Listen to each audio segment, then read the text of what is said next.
Hi, ಎಲ್ಲ ಹೇಗಿದ್ದೀರಾ ಅಂತ ಕೇಳೋಕ್ಕೂ ನನಗಿವತ್ತು ಮನಸ್ಸಿಲ್ಲ. ಯಾಕಂದರೆ ಸಖತ್ ಬೇಜಾರಾಗ್ತಾಯಿದೆ. ನೆನ್ನೆ ನಡೆದಿರೋ ವಿಷಯ, ಅದೇ ಫ್ಲೈಟ್ ಕ್ರ್ಯಾಶ್ ಆಗಿರೋದು. ಎಷ್ಟು ಜನ ಅಲ್ವಾ, ಎಷ್ಟು ಕನಸು ಕಟ್ಕೊಂಡಿದ್ರು ಅವರೆಲ್ಲ. ಆ ಹಾಸ್ಟೆಲಲ್ಲಿದ್ದವ್ರು ಎಷ್ಟು ಕನಸು ಕಟ್ಕೊಂಡ್ರು. ಎಲ್ಲ ನಾವು ಇಷ್ಟೆಲ್ಲ ಮಾಡ್ತೀವಿ, ವೆಯ್ಟ್ ಲಾಸು, ಅದು ಸಾಧಿಸಬೇಕು, ಇದು ಸಾಧಿಸಬೇಕು, ಅದು ಪರ್ಚೇಸ್ ಮಾಡಬೇಕು, ಇದು ಪರ್ಚೇಸ್ ಮಾಡಬೇಕಂತ ಅಷ್ಟು ಫೈಟ್ ಮಾಡ್ತೀವಿ. But end of the day ಹೀಗೆ ಒಂದು ಕ್ಷಣದಲ್ಲಿ ಪ್ರಾಣ ಹಾರೋಗ್ಬಿಡುತ್ತೆ. ಅದಕ್ಕೆ ಏನಕ್ಕೆ ಮಾಡಬೇಕು ಅಂತ ನನಗೆ ಪ್ರತಿ ಸಲ ಹೀಗೆ ಆಗುತ್ತೆ. ನಾನು ವೆಯ್ಟ್ ಲಾಸ್ ಅಂತ ಸ್ಟಾರ್ಟ್ ಮಾಡಿರ್ತೀನಿ, ಮತ್ತು ಏನೋ ಒಂದು ಮನಸ್ಸಿಗೆ ಬೇಜಾರಾಗಿ ಎಲ್ಲ ಬಿಟ್ಬಿಟ್ಟು ಇದು ಮಾಡಿಬಿಡ್ತೀನಿ. ನಂಗೆ ಯಾವಾಗಲೂ ಅಷ್ಟೇ, ಎಲ್ಲರೂ ಬೇಜಾರಾದರೆ ಊಟ ಬಿಡ್ತಾರೆ. ನಾನು ಹೆವಿ ತಿಂದುಬಿಟ್ಟು ಓವರ್ ವೆಯ್ಟ್ ಆಗಿಬಿಡ್ತೀನಿ. ಸೊ ನಾನು 4 ಡೇಸಿಂದ ನೀಟಾಗಿ ಮಾಡಿದೆ. ಇವತ್ತು ಮಾಡಿದ್ದೀನಿ ಆ್ಯಕ್ಚುಲಿ.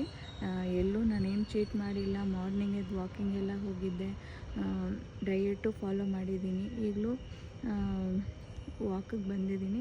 ಸೊ ಹಾಗೆ 5th ಡೇದು ಅಪ್ಡೇಟ್ ಮಾಡೋಣ ಅನ್ನಿಸ್ತು. ಬಟ್ ಏನು ಡಯಟ್ ಬಗ್ಗೆ ಮಾಡೋಕ್ಕಿಂತ ನನಗೆ ತುಂಬ ಮನಸ್ಸಿಗೆ ಬೇಜಾರಾಗ್ಬಿಟ್ಟಿದೆ ನೆನ್ನೆ ನಡೆದಿರೋ ವಿಷಯ.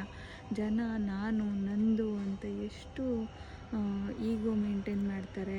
ಇದೆಲ್ಲ ಯಾಕೆ? ಇರೋ ಒಂದು ಕ್ಷಣಕ್ಕೆ ಪ್ರಾಣ ಹೋಗಿಬಿಡತ್ತೆ. ನಮ್ಗೆ ಯಾರಿಗೂ ಗೆಸ್ಸೇ ಮಾಡೋಕ್ಕಾಗಲ್ಲ. ಸೊ ಅದಕ್ಕೆ ನಾವು ಇರೋ ಅಷ್ಟು ದಿನ ಚೆನ್ನಾಗಿರ್ಬೇಕು ಎಲ್ಲರ ಜೊತೆ ಅಂತ ಹೇಳೋಕ್ಕೆ ಇಷ್ಟಪಡ್ತೀನಿ. ಜನ ಎದುರುಗಡೆ ಬಂದರೆ ಮಾತಾಡಿಸ್ಲೋ ಬೇಡವೋ ಅಂತ ಯೋಚನೆ ಮಾಡ್ತಾರೆ. ನೋಡಿ, ನೆನ್ನೆ ಇದ್ದವ್ರು ಇವತ್ತಿಲ್ಲ ಅಷ್ಟೇ. ಒಂದು ನಿಮಿಷದಲ್ಲಿ ಪ್ರಾಣ ಹೋಗಿಬಿಡತ್ತೆ. ಅದಕ್ಕೆ ಯಾಕೆ ಅಷ್ಟು ಮೇಂಟೈನ್ ಮಾಡ್ತೀರಾ? ನೋಡಿದ ತಕ್ಷಣ ಮಾತಾಡಿಸಿ, ನಗಾಡಿ, ಖುಷಿಯಾಗಿರಿ.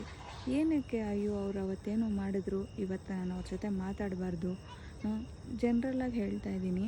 ಅದೆಲ್ಲ ಮೇಂಟೈನ್ ಮಾಡೋಕ್ಕೆ ಹೋಗಬೇಡಿ. ನೋಡಿದ ತಕ್ಷಣ ಮಾತಾಡಿ, ನಗಿ, ಒಂದು ಸ್ಮೈಲ್ ಕೊಡೋದ್ರಿಂದ ನಾವೇನು ಕಳ್ಕೊಳ್ಳಲ್ಲ, ಆಯಿತಾ? ಸೊ ಅಷ್ಟೇ, ಖುಷಿಯಾಗಿರಿ. ಇರೋಷ್ಟು ದಿನ ಯಾವಾಗ ನಮ್ಮ ಟೈಮ್ ಬರುತ್ತೆ ಗೊತ್ತಾಗಲ್ಲ. ಇರೋಷ್ಟು ದಿನ ಖುಷಿಯಾಗಿರಿ, ಚೆನ್ನಾಗಿರಿ, ಇಷ್ಟು ಹೇಳೋಕ್ಕೆ ಇಷ್ಟಪಡ್ತೀನಿ. ಸೊ ಇದು ಏನು ಹೇಳೋಕ್ಕೂ ನಂಗೆ ಮನಸ್ಸಿಲ್ಲ. ಈ ವಿಡಿಯೋನ ಇಲ್ಲಿಗೆ ಎಂಡ್ ಮಾಡ್ತೀನಿ. ನಾನು ನೆಕ್ಸ್ಟ್ ವಿಡಿಯೋದಲ್ಲಿ ನನ್ನ ವೆಯ್ಟ್ ಲಾಸ್ ಬಗ್ಗೆ ಅಪ್ಡೇಟ್ ಮಾಡ್ತೀನಿ ಫ್ರೆಂಡ್ಸ್. ಬಾಯ್.